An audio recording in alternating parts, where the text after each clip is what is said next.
தீபாவளினா பளிச்சுன்னு ஞாபகத்துக்கு வர்றது பட்டு, பட்டாசு, பலகாரம். பலகாரம்னா ஞாபகத்துக்கு வர்றது மந்த்ரா கடலை எண்ணெய். அபார ருசி, ஆரோக்கியமான உடல் நலம். தீபாவளி அன்னைக்கு மட்டும் இல்ல, என்னைக்குமே கிச்சன்ல இருக்க வேண்டியது மந்த்ரா கடலை எண்ணெய் தான்.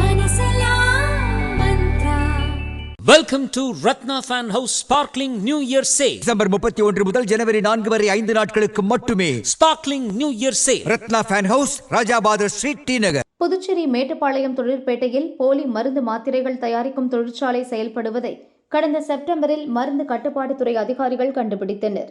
அங்கு நடந்த அதிரடி சோதனையில் 1 கோடி ரூபாய் மதிப்பிலான போலி மருந்துகள் மற்றும் மூலப்பொருட்கள், பேக்கேஜ் இயந்திரங்கள் பறிமுதல் செய்தனர். விசாரணையில் புதுச்சேரி செட்டி தெருவில் உள்ள சன் பார்மா நிறுவனத்தில் இருந்து வெளி மாநிலங்களிலும் புதுச்சேரியிலும் போலி மருந்துகள் விற்பனை செய்யப்பட்டது தெரியவந்தது.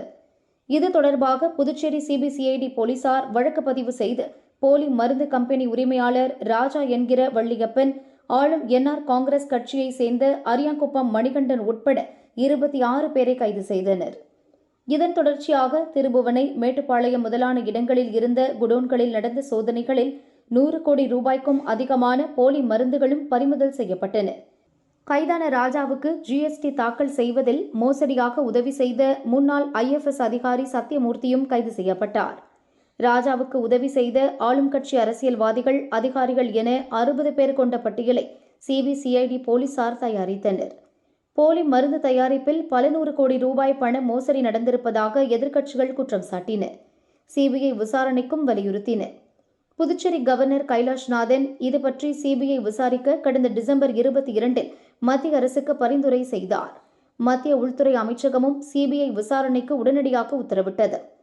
புதுச்சேரி சிபிசிஐடி போலீசார் இந்த வழக்கு தொடர்பான முதல் தகவல் அறிக்கை, கைதானவர்கள் குறித்த விவரங்கள், போலி மருந்து தயாரித்த ராஜாவின் வீட்டில் இருந்து கைப்பற்றப்பட்ட ஆவணங்கள் உட்பட அனைத்து விவரங்களையும் டெல்லியில் உள்ள சிபிஐ அதிகாரிகளுக்கு நேற்று ஆன்லைன் மூலம் அனுப்பி வைத்தனர். சிபிஐ அதிகாரிகள் வரும் ஜனவரி 6 அன்று புதுச்சேரிக்கு வந்து விசாரணையை தொடங்க உள்ளனர். இந்த விவகாரத்தில் சட்டவிரோத பண பரிமாற்றம் நடந்திருக்கிறதா என்பது பற்றி அமலாக்கத்துறையும் உன்னிப்பாக கவனித்து வருகிறது.